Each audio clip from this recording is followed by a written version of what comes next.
आप में से ऐसे कितने लोग हैं, हम सबसे सवाल कर रहे हैं, बताइए आपके पास कितना पावर है, आप क्या कर सकते हैं? क्या आप दिन को रात बना सकते हैं? क्या आप नदी को समुद्र बना सकते हैं? क्या आप बूढ़े को जवान बना सकते हैं? क्या जवान को बूढ़ा बना सकते हैं? क्या आप चाह कर भी अपनी कमर का दर्द मिटा सकते हैं?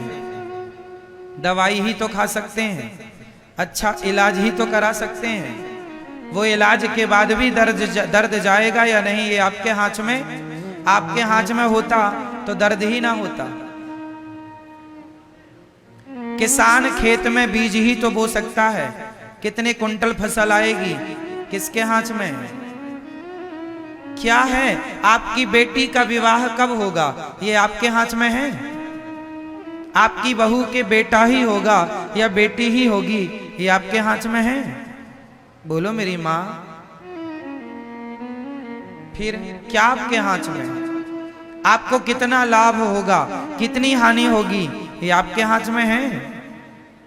इसलिए बिंदास आनंद पूर्वक जिंदगी जीना सीखो। टेंशन लेके मरो मत, घबराओ मत। जो कष्ट आए, संकट आए, फेस करते चलो। उस सिचुएशन को हैंडल करते चलो। घबराओ मत, डरो मत, क्योंकि जो हो रहा है कहीं ना कहीं भगवत इच्छा है। इसलिए हर हाल में प्रसन्न रहना सीखिए। आपके हाथ में, हमारे हाथ में कुछ नहीं है। इसलिए जब कुछ है ही नहीं तो हम किसी बात की टेंशन लें क्यों? बेटी का विवाह कब होगा?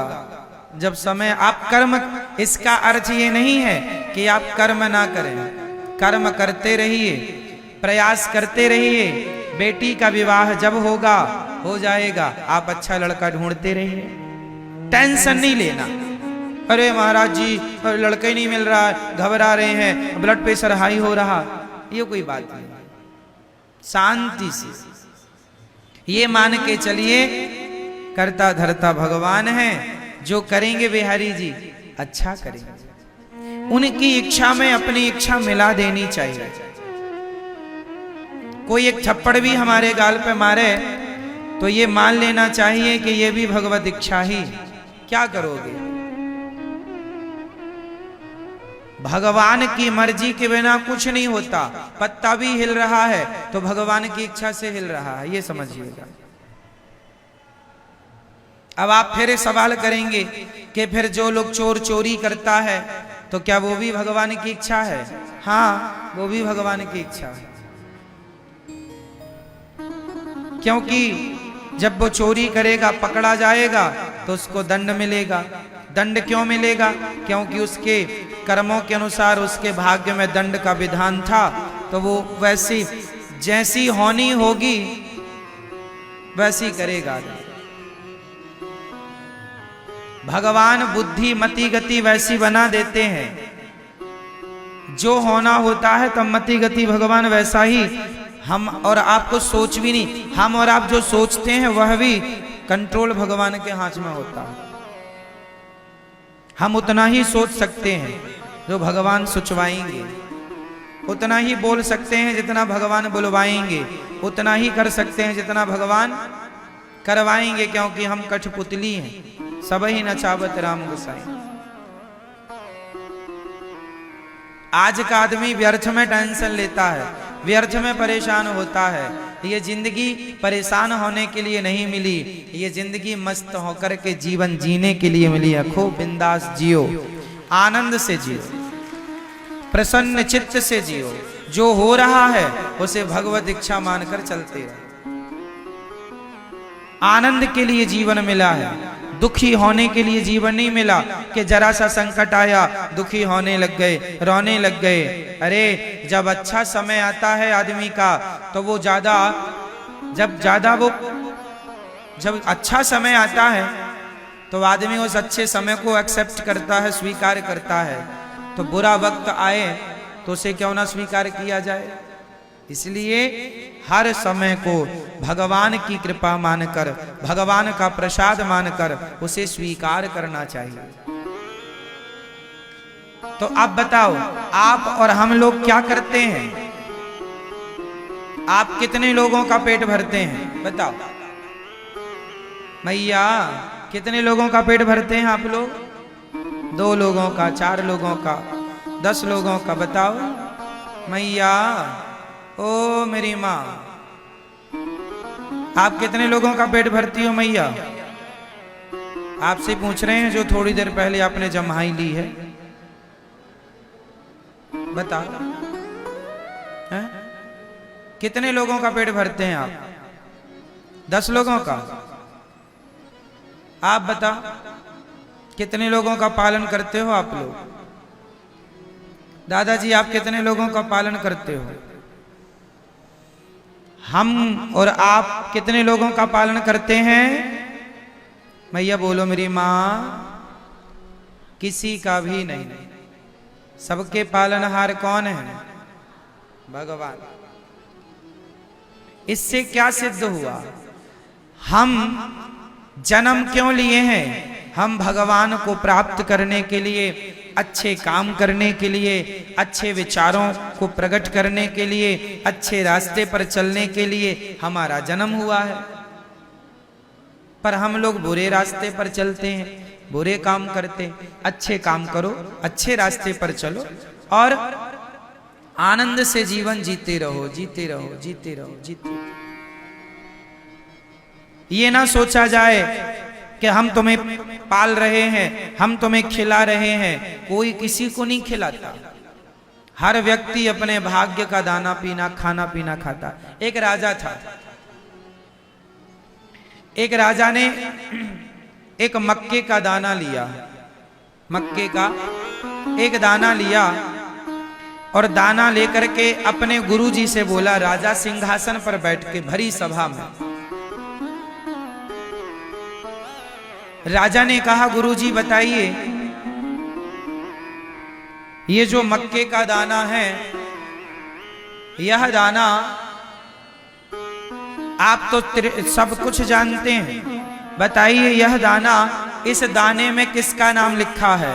क्योंकि आप कहते रहते हो दाने दाने में लिखा है खाने वाले का नाम। तो राजा ने कहा, गुरुजी आप सब जानते हैं, तो बताओ कि इस दाने में किसका नाम लिखा है? गुरुजी बड़े ज्ञानी थे, सामान्य नहीं थे, त्रिकालज्ञ थे, बड़े उद्घट विद्वान थे, सब कुछ जानते थे। उन्होंने कहा, राजन इस दाने में वो कबूतर बैठा है, उस कबूतर का नाम लिखा है। राजा बड़ी जोर से हंसा, गुरुजी आज आपकी बात झूठी हो जाएगी। कबूतर खा ही नहीं सकता इसे, क्योंकि ये मेरे हाथ में है, मैं खाऊंगा और मैं खाऊंगा तो आपकी बात झूठी हो जाएगी। राजा बोले, आपकी बात झूठी हो जाएगी आज। गुरुजी ने कहा, बेटा दाने दाने में लिखा है खाने वाले का नाम, यदि इस दाने में उस कबूतर का नाम लिखा है तो वो कबूतर ही खाएगा। राजा जोर से हंसा और हंसते हंसते उसने दाना अपने मुंह में डाल दिया। जब मुंह में डाला तो वो हंसने के कारण वो दाना जाकर के उसके यहां गले में फंस गया। फंस जाता ना कई बार भोजन हम लोगों के यहां, फिर कई बार फिर जल्दी से पानी पीना पड़ता है खाने के तुरंत बाद, तब को लगता है कि हाँ अंदर गया नहीं, गले में रह जाता है। तो राजा हंसने के कारण वो दाना खा लिया और गले में फंस गया। अब फंस गया, वो चिल्लाने लगा, ये वो चिल्लाने लगा। तब क्या हुआ, अचानक उसे छींक आई, और जब छींक आई तो दाना नाक से बाहर आया, और बाहर आया तो छींक के कारण प्रेशर से दूर गिरा। दूर गिरा तो पक्षी तुरंत उड़ करके आया, दाना मुंह में दबा के भाग गया। गुरुजी ने कहा दूसरे के भाग्य का खा भी लोगे तो वो तुम्हें पचेगा ही नहीं। इसलिए दूसरे के हिस्से का नहीं खाना चाहिए। जो थाली दूसरे के लिए परोस दी गई है वो थाली आपको नहीं, अर्थात वो भोजन आपको नहीं करना चाहिए। जो अन्न किसी के लिए निकाल दिया है वो उस तक पहुंचाओ। वो ना मिले तो गाय को खिला दो, कुत्ते को खिला दो, उसके हक का ना खाओ। जैसे आपके दरवाजे में कोई भिखारी आया, आपने कहा रुको हम आपके लिए कुछ लाते हैं। आप अंदर लेने गए मुट्ठी भर चावल, कटोरी भर चावल, तब तक वो भिखारी चला गया। अब वो कटोरी भर चावल आपने उसके लिए निकाला है और वो चला गया। अब उस चावल का क्या करेंगे? उस चावल को अब घर में अंदर ले जाके वहां मत डाल दो जहां से लाए हो। अब वो किसी के हक का निकल गया, वो किसी के नाम से निकल गया। अब क्या करना चाहिए? अब उस चावल को वो चला गया जिसको देना था, तो या फिर किसी दूसरे को दो। कोई दूसरा भिखारी आ जाए तो उसे दे दो, या गाय को दे दो, या कुत्ते को दे दो, या पक्षियों को दे दो, पर उसे आप ना ग्रहण करो। पैसे भी किसी के नाम के निकल गए तो आप उसे दीजिए। अब उससे अपना काम ना करिएगा, क्योंकि हम सब लोग अपने हक का खाएं, किसी और के हक का ना खाएं। इसलिए कहा करता हूं कि हम और आप पालनहार नहीं हैं, हम और आप किसी का पेट भरने वाले नहीं हैं, सबके पालनहार भगवान हैं। कितना हमारे पास जो धन है उसमें भी कितनों का नाम लिखा है, ये ईश्वर ने पहले से तय कर रखा है। इसलिए ये दास अनिरुद्ध, ये गौरी गोपाल जी की रसोई में उतने ही लोग आकर प्रसाद पाते हैं जिन जिन के नाम का यहाँ दाना पानी है।